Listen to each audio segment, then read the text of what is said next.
This episode of The Clear Out was recorded on the 16th of July 2024 at home in Wicklow.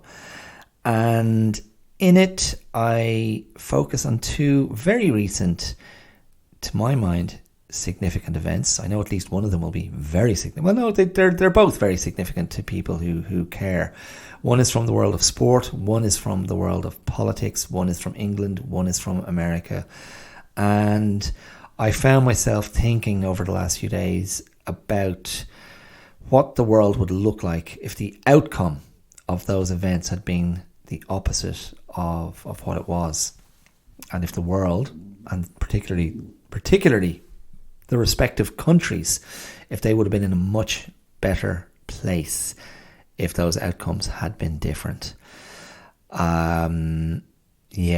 So that's what I'm talking about. And really what it's about is thinking about unifying events and thinking about what is best for all and not just what's best for some.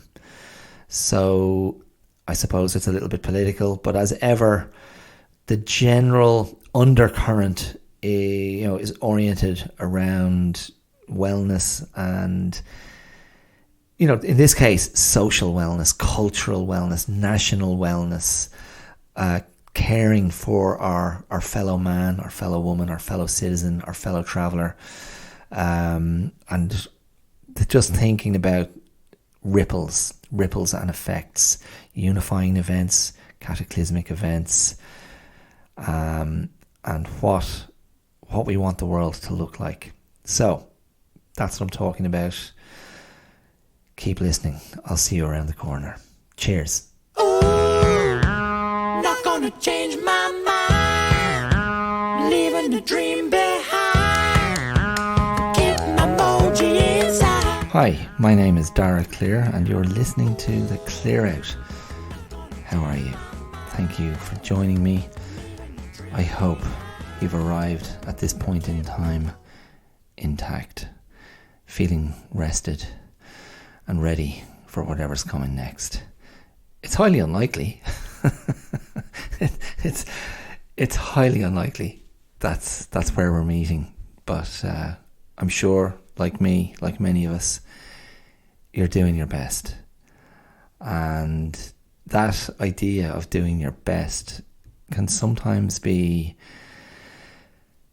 misunderstood or misconstrued or perverted into being some sort of anthem for mediocrity, which I'm not averse to that interpretation, because if you've listened to me at all over the last few years, you'll know I am quite critical of the incessant urge to exceptionalism. I think it's really unhealthy. I think it's ridiculous. I think it's unachievable. And I'm saying that. Well, it's just a very different mindset. It's a very different mindset.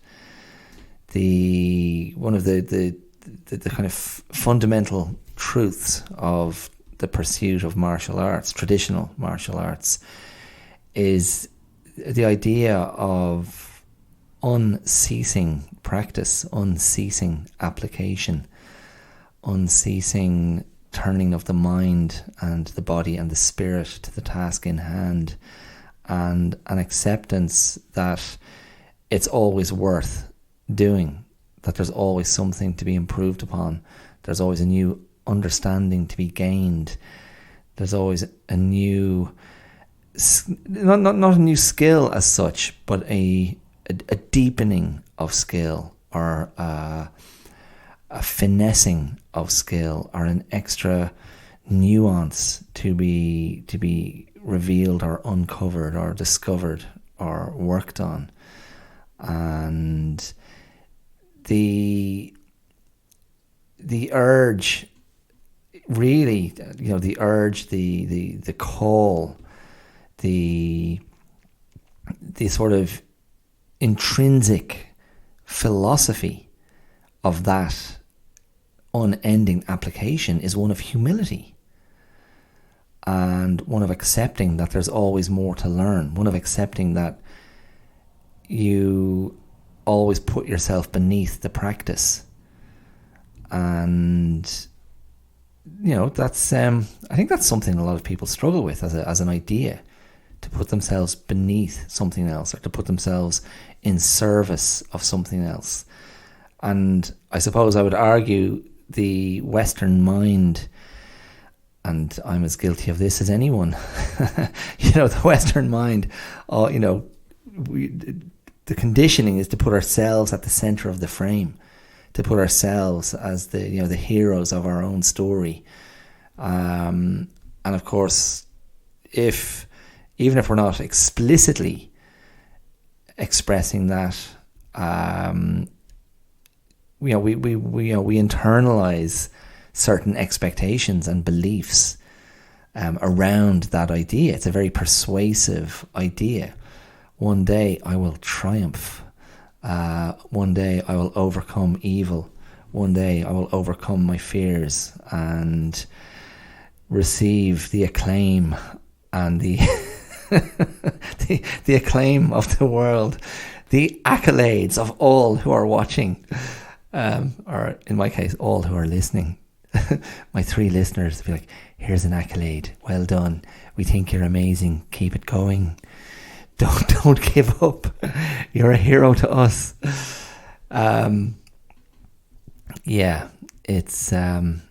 It's gas. I mean, bloody hell. It's sort of naff. It's redundant to just go, I blame social media. But there is, and this is, I'm just banging this drum constantly. And I spent plenty of time on social media myself. But yes, the way we are consuming each other's lives and consuming the world, and also curating and presenting ourselves to the world via these online platforms, there's a cognitive dissonance. There's a betrayal of reality. There's a betrayal of authenticity that is just simply unhealthy. It's simply unhealthy. It's not dependable. It's untrustworthy. And if we're building our sense of the world and our sense of each other on those interactions, on what we see on our screens, we're building a sense and a perception based on something that is unreal. And I don't believe that can be healthy for us. It's all a little bit delusional and illusory. And it's not grounded in something that's real. I think if there's anything real, and I spoke on some of these themes last week, but if there's anything real there, it's our need to see others, and our need to, well, in this case, have the illusion of connecting with others. And I'm not disputing the fact that you can connect with people online, but I just think the richer and more nourishing and more organic, if you can bear that word, experience is to be had in the flesh, face to face, breathing the same air. And yet, I know, I'm not telling you anything you don't already know yourselves. I accept there are amazing opportunities to connect with people who don't have the possibility of being close physically or being in the same space. And that is, to someone who grew up in the 70s and 80s, it's a it's a marvel of modern technology. It's the stuff of Star Trek, it's the stuff of Star Wars, it's the stuff of these sci-fi worlds that were put before our hungry eyes as children, and that can only be more so the case for children of the 50s and 60s. If that was part of their sort of engagement with the future, and if that lit something in them to be able to go to a screen and talk to your buddy on the other side of the world, or talk to a family member, or whatever it might be. It's like there are times where I can set aside my cynicism and my complacency and go, holy hell, this technology is extraordinary. And I am grateful. But that's not the point I was trying to make. I was trying to make the point that doing your best is okay. Doing your best. I'm a big fan of that idea. Because my assumption is doing one's best is enormously difficult on any given day for many, many people. The challenges that many of us face, whatever it might be, in our work lives, in our relationships, with our mental health, with our physical being, with our concern and care for those close to us, with environmental threat, with social threat, with discrimination, with whatever it might be. I think it's a real challenge to try and do your best each day, every day. And I think just to cope and stumble along days at a time, that to me is doing one's best sometimes. So it's not about celebrating mediocrity or celebrating underachievement. It's contextualizing what people are capable of and relieving the pressure or acknowledging the pressure that many people are under. And again, touching on some of the themes from last week, this feeling that seems to be widespread, that seems to be everywhere at the moment. Like the world feels like a powder keg. It feels like it's about to go off. It feels like it's about to explode. And that creates its own pressure, its own energetic ripple of dread, of anticipation, of fear, of catastrophizing. And those aren't lovely energies to be playing with. Those aren't lovely feelings to be playing with. They're not lovely thoughts to have roiling around your head. When I would argue on many levels, life is tough enough anyway. It's tough enough just to make the bills. It's tough enough just to keep the show on the road, so to speak, if you will.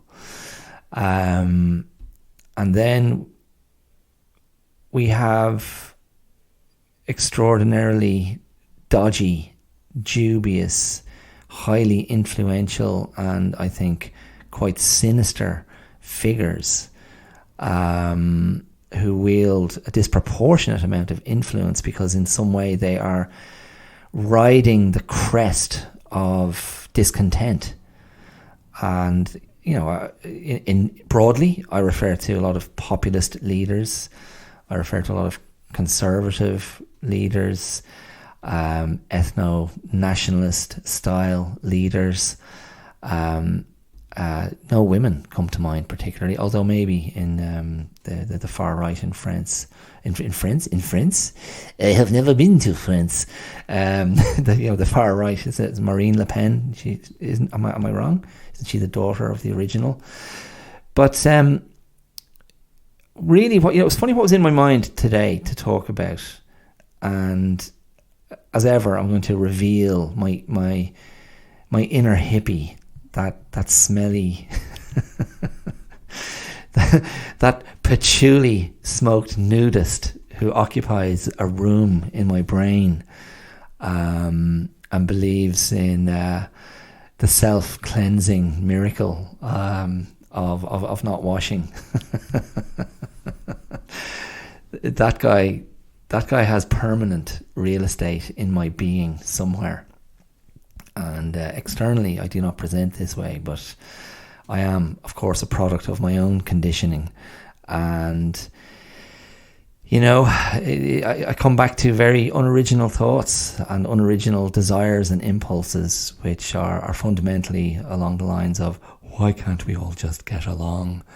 Why can't we see the evil ones for what they are? Why do we let these turkeys have so much influence over us? And those turkeys can be the populist leaders I referred to previously. They could also be the big tech behemoths, the men behind the machines. I mean, I suppose if you go back in history, these industrial giants, for some reason William Randolph Hearst comes to mind. I know he's not industrial, but he's publishing magnate. You could argue Rudolph Murdoch. I mean, that's probably the most modern equivalent of someone like Hearst. But men with enormous power and enormous egos and enormously ill intent, without being like dictators or monsters, but very conservative men. Presumably their ideology built primarily around protecting their fortunes, but I don't know. I mean, it's a type, and it doesn't seem to evolve particularly. It just takes a different form. But the essential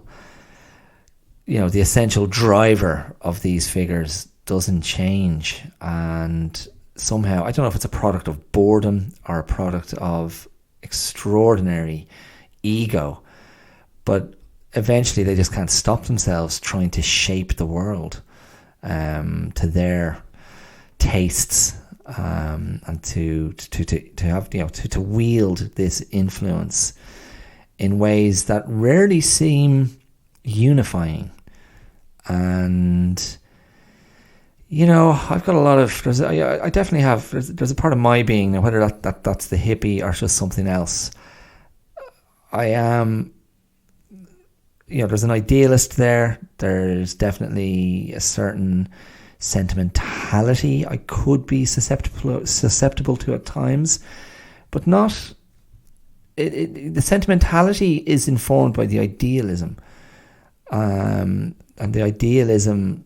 My idealism insists always, and I've never wavered from this, even in my darkest moments.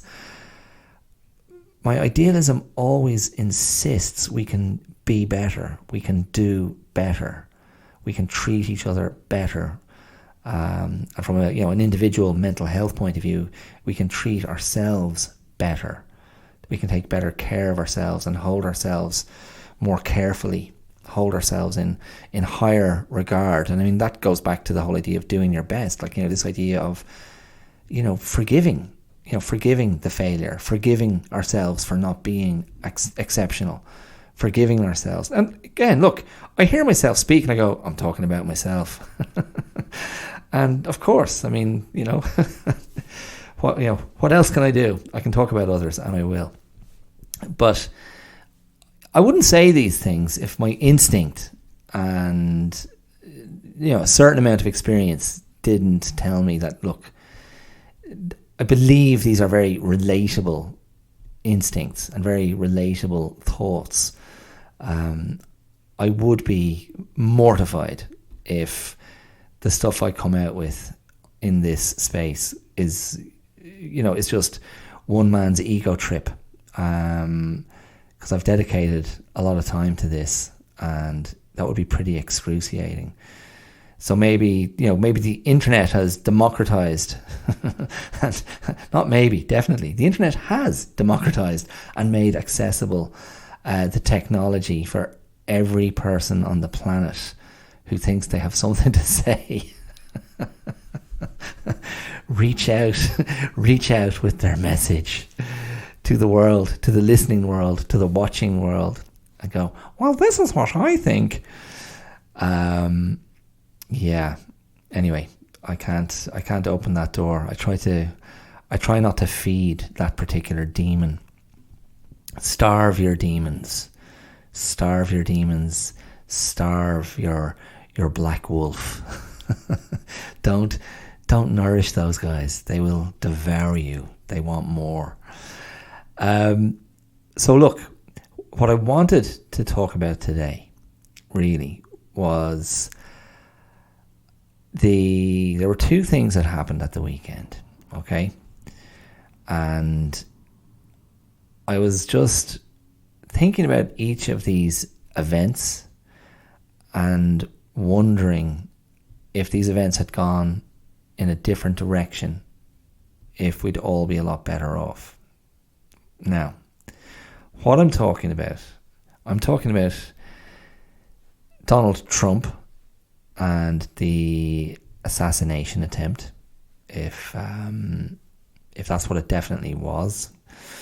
And I'm talking about the England football team losing the final of the Euros, the European, 4-yearly soccer competition, football competition, and England lost that match on Sunday night to Spain.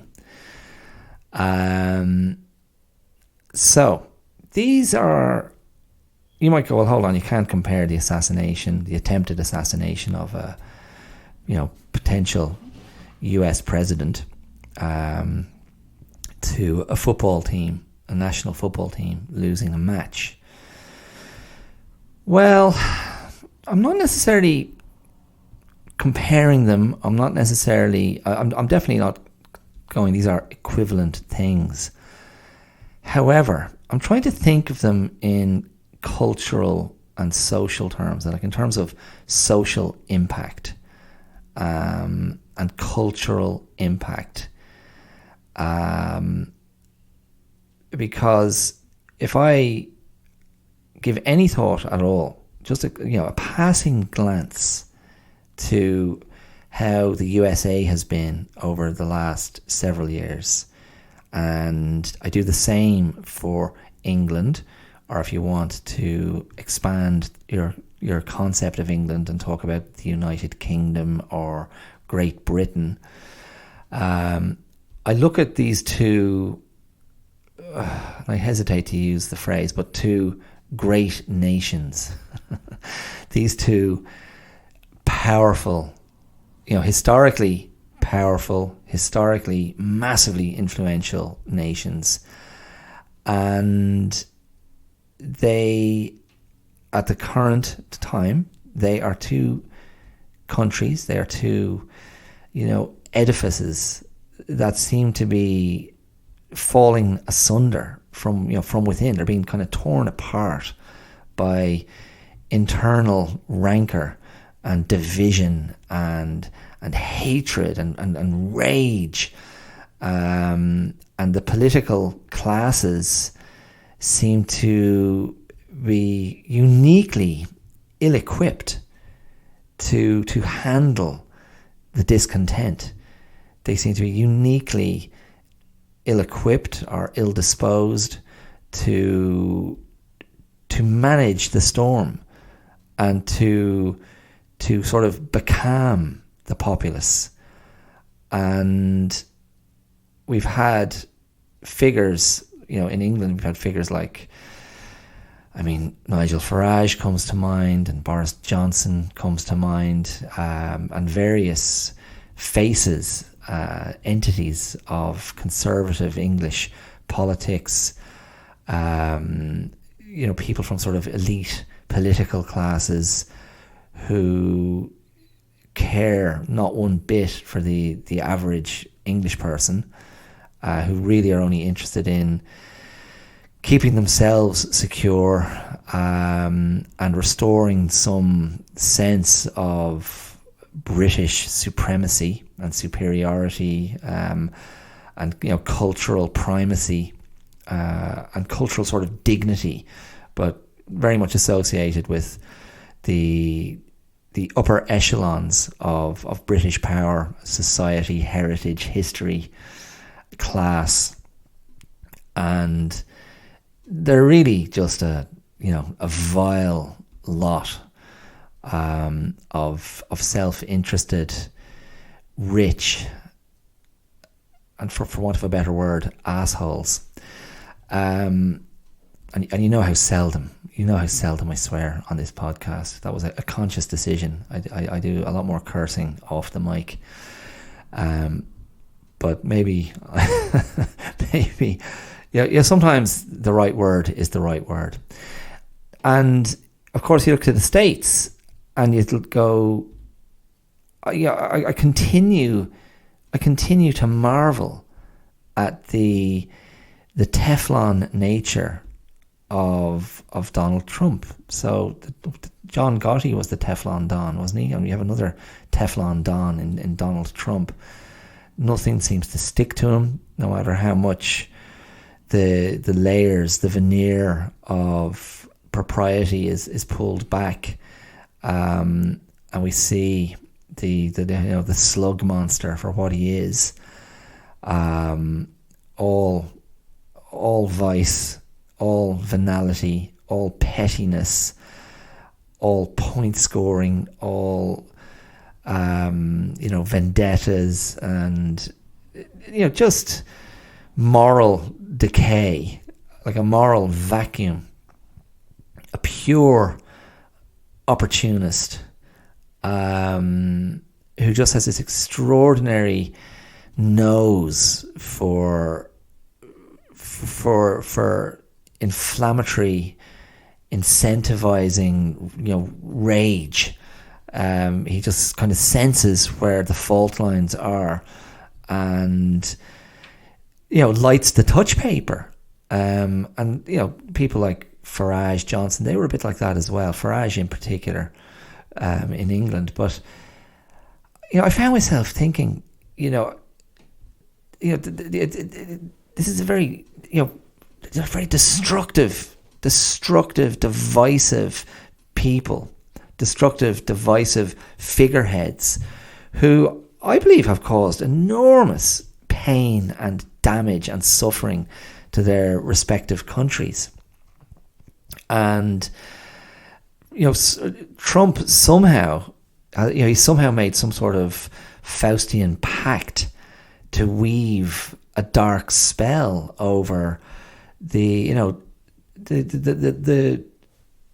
huge numbers of supporters that he enjoys, and the way he appeals again to a sort of ethno-nationalism, and these kind of populist ideas of sort of restoration of old power, or restoration of the old order, restoration of the natural order. And the part of that is the vilification of so many others. And the only thing you could say that obviously people have wanted a green light to express these things. People have wanted a green light to express their contempt and their hatred and their ugliness and their sense of entitlement to do so. And unfortunately, Donald Trump and people like Farage in England have given people, massive green lights. And, in England, ultimately it led to England deciding to leave the European Union, which is having devastating economic impact on the exchequer, the big box of gold that England used to have, but is massively diminished, I believe. And in the USA, you're looking at a country that, as I say, appears to be from this vantage point, a country that is tearing itself apart, and looks like a country that could become this like divided state, that could be people seceding from the union, and I don't know if that would end up, if you'd end up with two coastal liberal coastal elites, And then this huge tract of the North American continent that occupies the middle of the United States being this separate state. I haven't watched Alex Garland's new movie, Civil War, but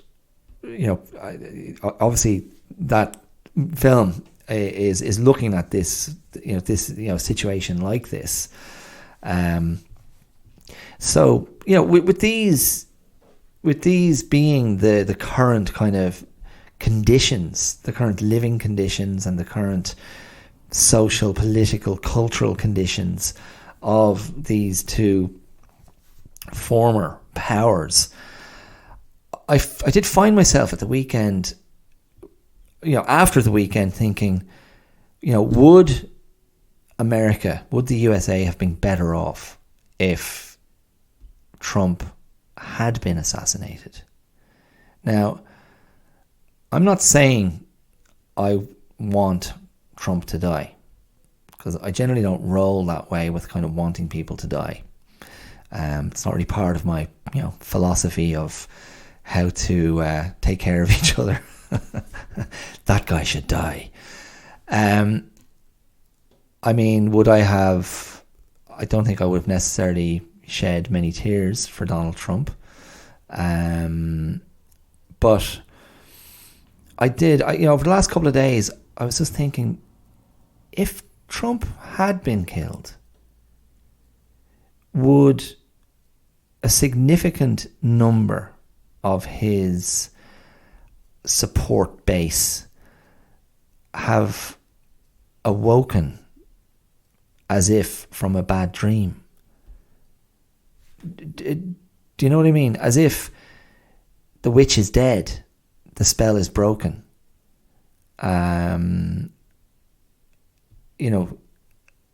Like in Sleeping Beauty, the fairy tale, when the spell is broken, the entire kingdom which has slumbered and become overgrown with neglect, suffocated by neglect. But when that sleeping spell is broken, people wake up, begin again, and restore the natural order of things, not in the populist sense. And I've been just thinking, would a successful, and this is not advocacy, but would a successful assassination of Trump have become a unifying event? Or would it have been an inflammatory, inciting event?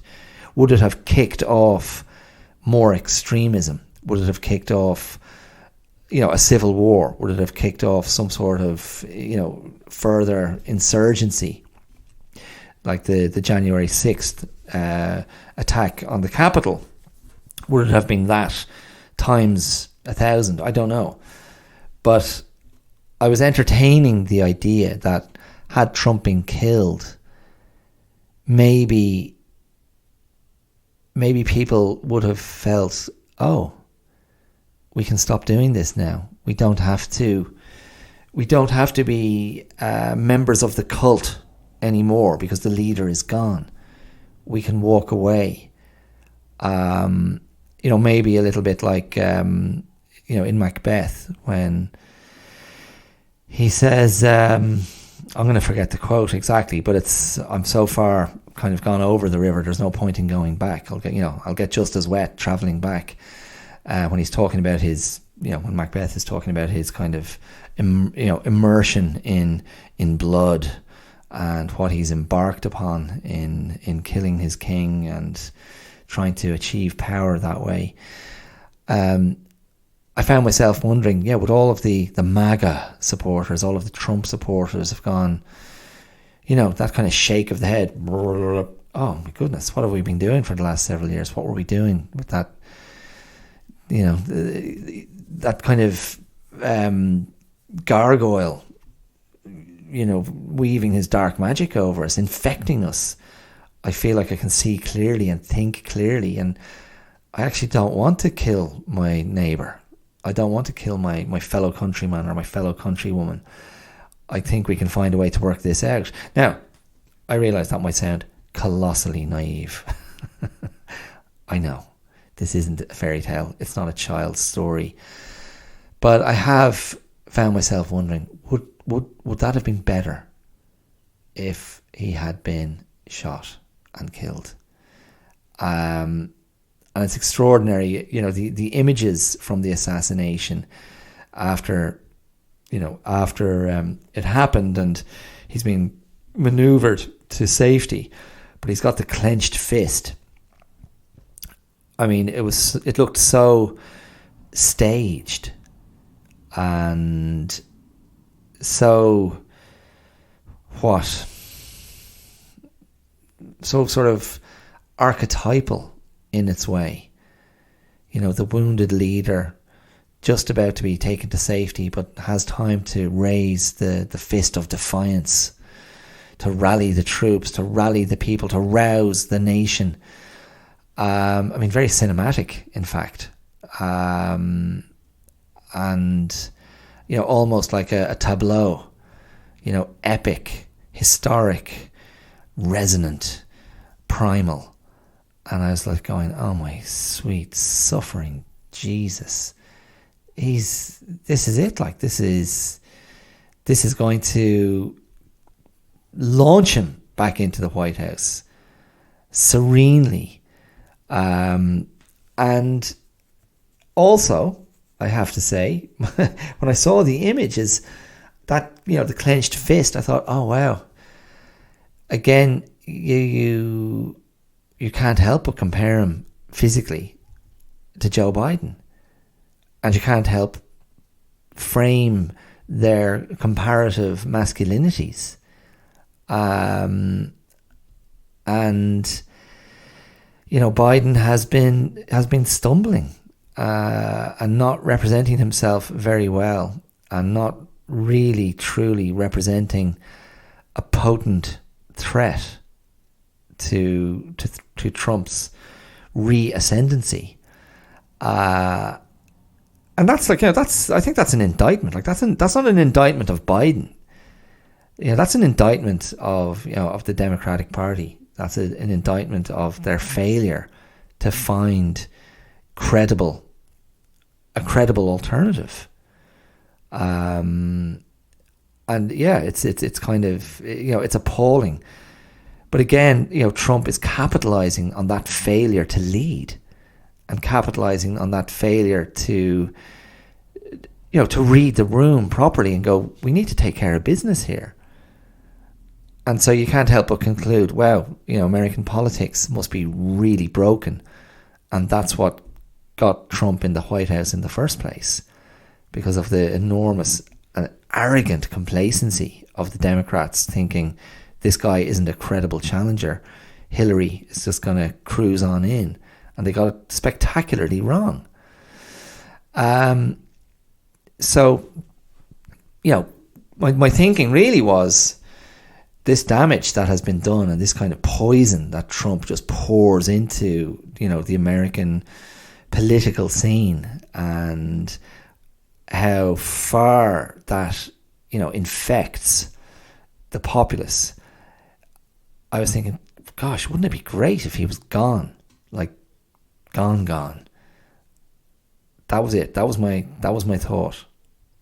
And what it would do is create a space that could be filled with something more moderate, that could be create the opportunity for clearing the heads and somehow become a unifying event. And I was also thinking this about England and the England football team. It's not a very popular position for an Irish sports fan to have, because of the history between our nations, England and Ireland, because of our history of being, again, because of our population, the size of the country, the amount of money we've had to invest, our history of underachieving internationally in team sports, our history of being dominated in certain sports by the English, and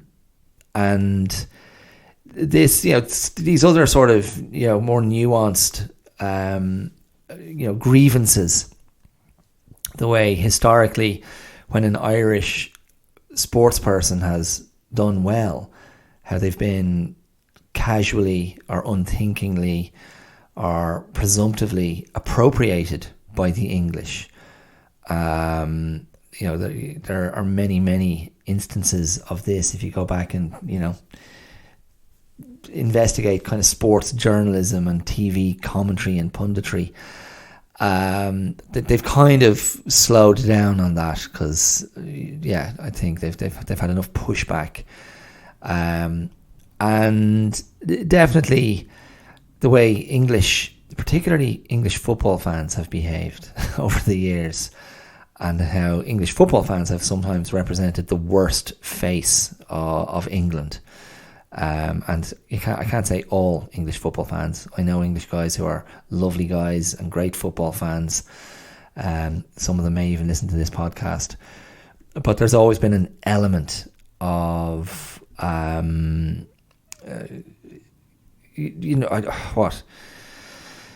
guys, certain type of English football fan who goes to these international events, and it seems to be again seen as an opportunity to be obnoxious, to be racist, to drink too much, to get into trouble with other fans, to start fights, to vandalize public property, to destroy pubs, restaurants, public areas, to fight with fans of other countries, other teams. And they're a bloody nuisance, and they're, you couldn't get like worse ambassadors for a country that gave us football, gave us soccer, gave us football, a sport that so many of us love. And it was interesting last week. So their semi-final game, the English played the Dutch. They played the Netherlands, and someone sent me footage of a whole load of English fans being corralled inside a bar that was surrounded by angry, violent Dutch fans. And obviously something had kicked off, and the Dutch fans were like, "There's no way we're going to let you, do what you normally do. We're going to do to you what you normally do to others." And extremely sort of aggressive, violent, angry scenes. But which I don't take any pleasure from watching. But I just thought, I get it. I thought, wow, there's probably some fans, English fans in that pub who, didn't come here, didn't go to Germany to cause any trouble, just wanted to come and support their team. But, it's kind of like they had it coming. And, so many other elements to that, like England go to the Euros, but like England opted out of the European Union. So there are dimensions, and like other countries, they pay attention. Of course they do. Europe, there's so much travel between nations. So many people have so much familiarity with the various nations of the European continent and of the European Union. So many people have enjoyed the enormous benefits of the European Union. Freedom of movement, freedom to work, freedom to gain, to take benefits from the respective governments of, European Union members. The cultural, the natural, organic cultural exchange that happens with that. And then the English were convinced that they were too good for that. So, there are elements that come along. And people take note. But for all of these reasons, it's not at all common, particularly in Ireland, to say, I'd be quite happy for the English to win this tournament. But honest to God, that's how I felt. And, the players on the English team, these are players I watch twice a week all through the football season for their different teams. For my own team, Spurs, I'm trying to think, was there a single member of the Spurs squad in that England team? No, there wasn't. A former member, Harry Kane, who got awful criticism, but for not doing enough. But the system didn't really suit him. But again, Grant, they were beaten, and they were beaten by the better team. Spain played an amazing brand of football, really exciting, really positive, really creative, really incisive, with real flair. Just a really nice football team to watch, and they deservedly, beat the English. And the English were, they were just kind of slow through the whole tournament to kind of get their act together. And it was kind of amazing that they made it to the final, considering how poorly they were playing for most of the tournament. But they were kind of gradually getting better and better, and were genuinely, dangerous. But they just hadn't, arrived at that level of fluency on the pitch in terms of their football. And maybe they were sort of a little bit unsure of their identity. And so doesn't that make sense? Doesn't that resonate so clearly? A country that has sort of betrayed itself, a horrible, horrible conservative government that has, thankfully just been decimated in the general election in England. So there's some hope they might turn this around politically. The Labour Party is in there now.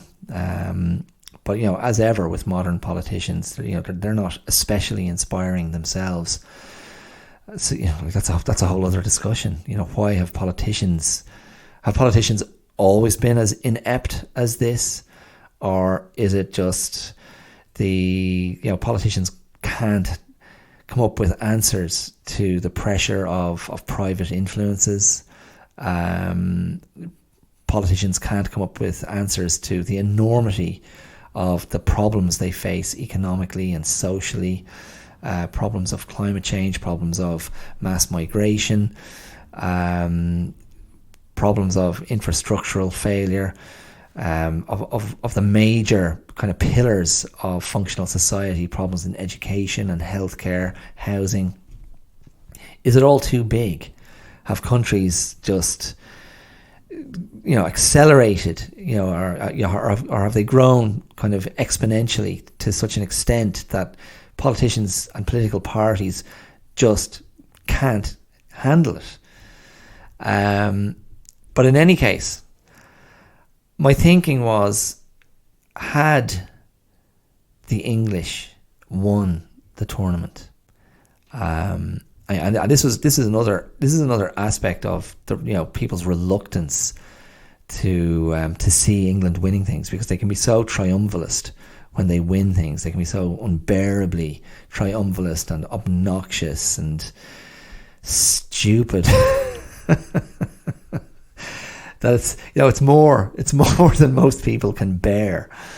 But I try to kind of separate from that and kind of go, look, it's just people who love their game, love their country, and there's nothing quite like winning.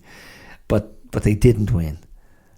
And again, similar to the Trump assassination attempt, I just found myself wondering, would it have been better for England as a country? I don't mean, would it have been better for England as a country to win that tournament? Would that have been the unifying event? Would that have been a thing that went, hold on, there's a togetherness here, this team represents a certain amount of diversity in the history of the modern modern England. These are guys from all over the country. Football, the culture around that particular football team has been pretty positive because of the manager, Gareth Southgate, who's just a very nice very nice guy. I was saying to some friends, unfortunately for the football team, Gareth Southgate's own philosophy is probably a little bit too on the cautious side to fully let that team off the leash. And the riskiest thing about Gareth Southgate is his choice of waistcoats. is it in the States they call a waistcoat a vest? Is that right? I think that's right. But anyway, yeah. So, it's a team that was always a little bit muted, a little bit muzzled. But again, I was just thinking, maybe had they won, that would have been a balm for the country.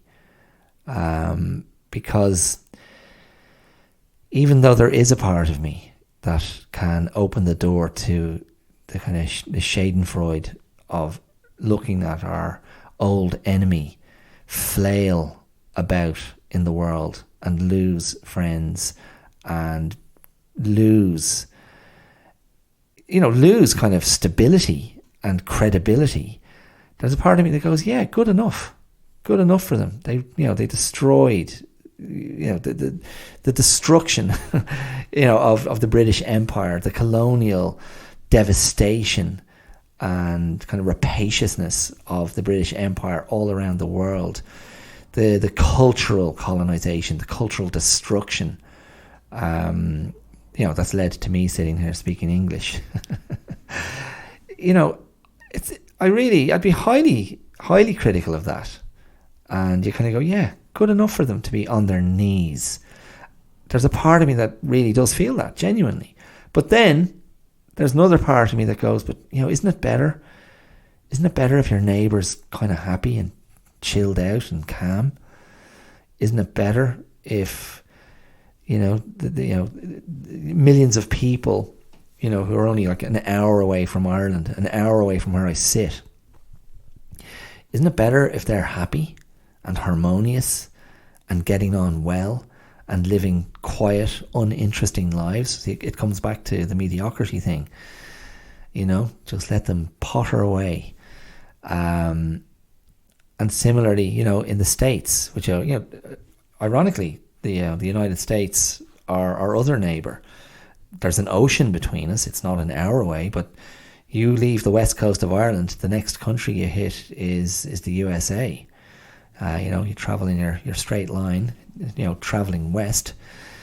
And so, Ireland has huge connections and a huge sensitivity, I suppose, a sensitivity and a sense of the energy, of these neighbours of England to the east and America to the west. And there are massive historical connections. There are cultural connections. Obviously the cultural imprint of America, corporate, the corporate entity that is the American nation, the way they've imprinted their brand on the world. Ireland have not escaped that. You walk through Dublin, it seems every third shop feels like it's a Starbucks. I hate all that. And England, Ireland is shaped in the image of England, like, legally speaking, certain institutional structures here, the language we speak, some of the, a lot of the things we enjoy culturally, or what, English people enjoy culturally as well. There's connectivity here.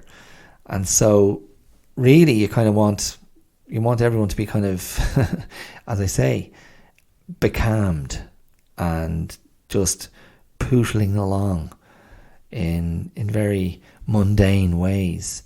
So all this sort of conflagration, all this explosive behaviour, all this anger, which is filtering in here as well. There have been, I think, for instance, just in the last couple of days in Dublin, more anti-immigration demonstrations and violence and destruction. It's as I say, it's everywhere.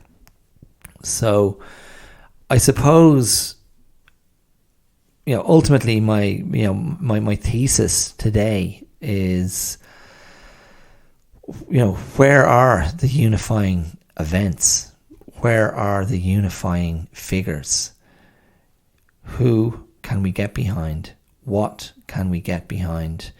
And in what small ways are we contributing to the possibility of finding that event, creating that event, finding that person, helping to create that person. I mean, I believe, again, this is the patchouli, reeking hippie in my head, in that one room in my head, sitting at his desk in the nude, writing bad poetry. I believe in the ripple effect. I believe positive behavior leads to positive outcomes. You're sending out something in the world that is received by others. It's not necessarily direct A to B, but we are, at the end of the day, extraordinarily sensitive creatures. If we weren't sensitive, you wouldn't be looking at all this anger. You wouldn't be looking at all this pain, all this hurt, all this violence, all this, this chaos. It comes from such an emotional place. It's, we're so ridiculously sensitive, whether we like it or not. You might not be consciously articulating that, but I'm telling you, you're sensitive. No, I'm not. I don't feel anything. You are. No. Yes. No. Yes. No. Yes. Maybe. It's true. So, I don't know. Again, ask yourself, what are you transmitting? Venereal diseases. What are you transmitting? What are you transmitting? What are you putting out there? I did an episode on this a couple of years ago about transmissions of joy. What are you putting out there in the world? And do you believe in that idea? Do you believe there can be unifying events? I mean, I was still in Australia when same-sex marriage was given the green light here in Ireland, and I thought they were great scenes.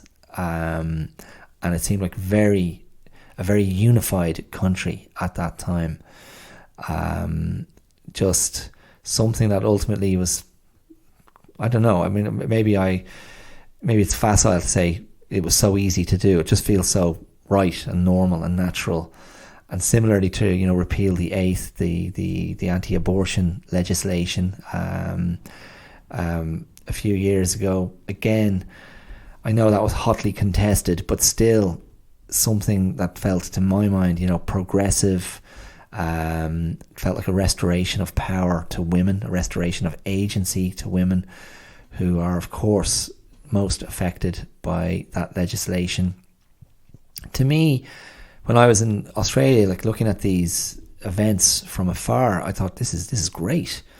And I felt enormously moved, inspired. I felt proud. I felt proud of this country. I felt proud of Ireland. I go, yeah, good, doing something right by people, looking after people. And I think, I just think that those kinds of things, I mean, not specifically same-sex marriage and anti-abortion, legislation, repealing anti-abortion legislation, but tapping into something that is meaningful in very profoundly positive ways to large numbers of people, that has a direct positive impact on their lives, on the lives of the people they care about. Like, that is the path to unity. That is the path to peace. And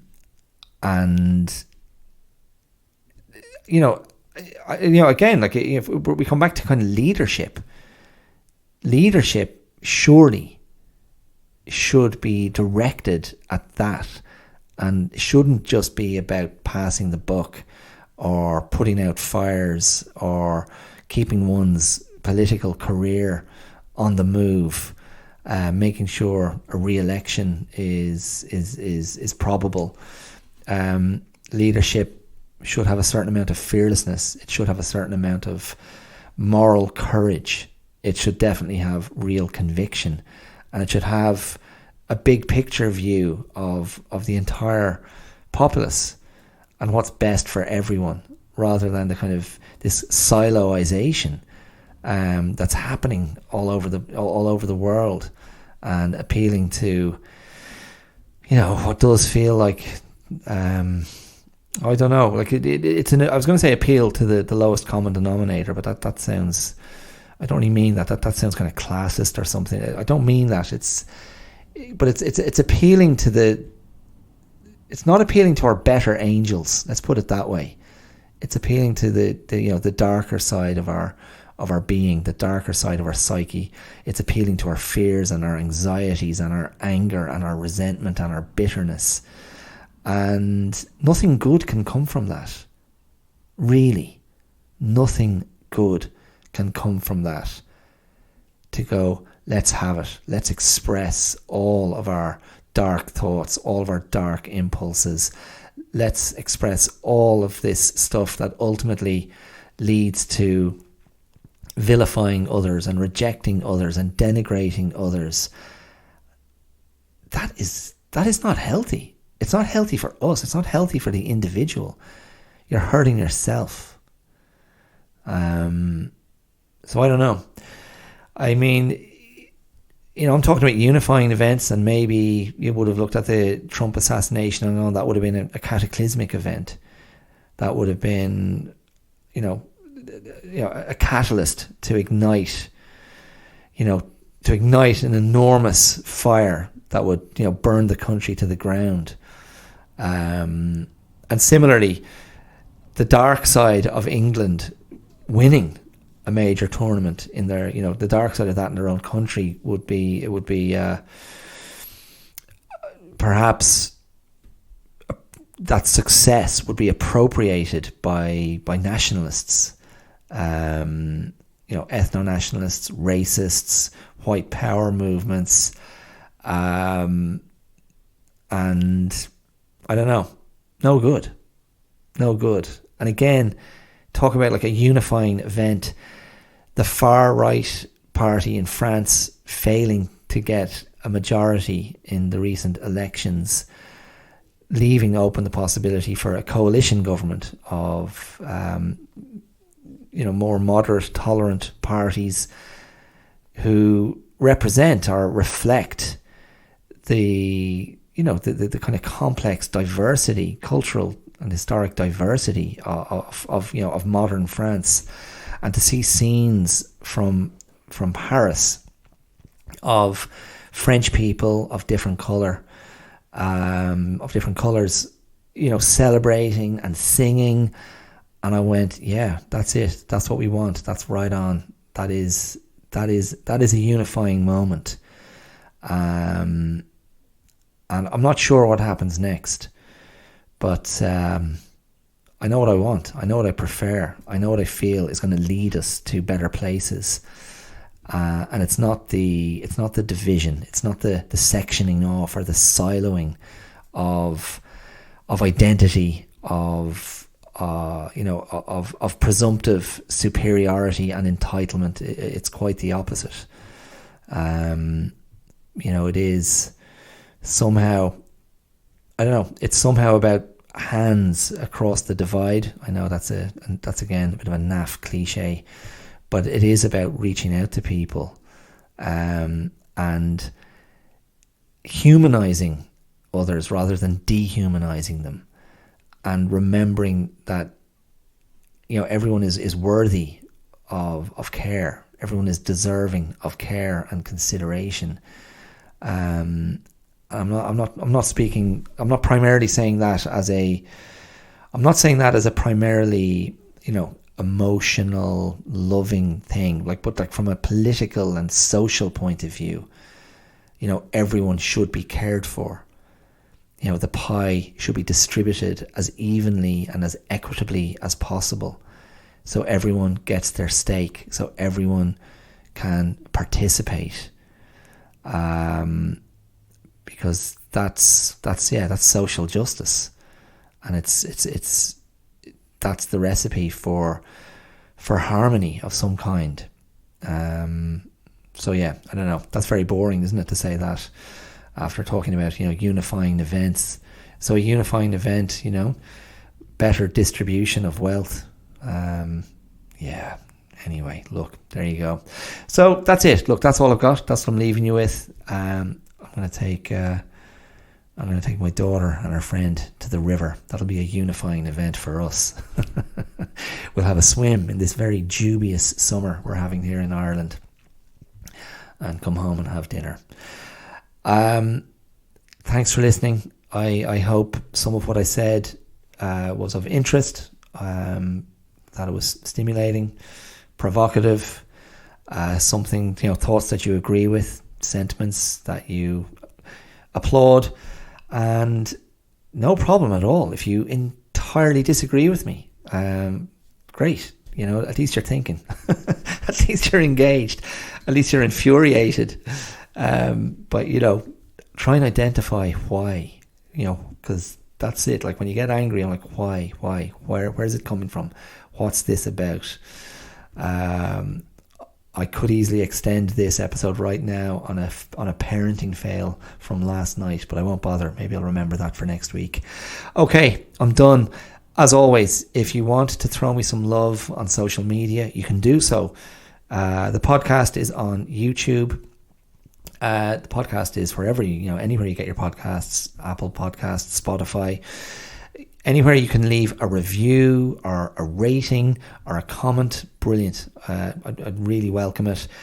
You can find me on Facebook, The Clear Out Podcast. You can find me on Instagram, The Clear Out Podcast. You can email me at theclearoutlive@gmail.com. And as ever, if you're really inspired by or moved by or value what I do here, you can support the podcast using the Patreon link. That's patreon.com/theclearout. And anything you could give me there would be brilliant. What a wonderful endorsement of what this is. But spread the word. Like even just saying to someone, do you know what? That's a good podcast. Go and check it out. I like that guy's vibe. I like his patchouli. Okay, I think on that fragrant note, that aromatic note, I will depart. Thank you so much for listening. Stay safe, mind yourselves, be positive, put something good out there in the world, do your best. I'll talk to you soon. See you. Bye.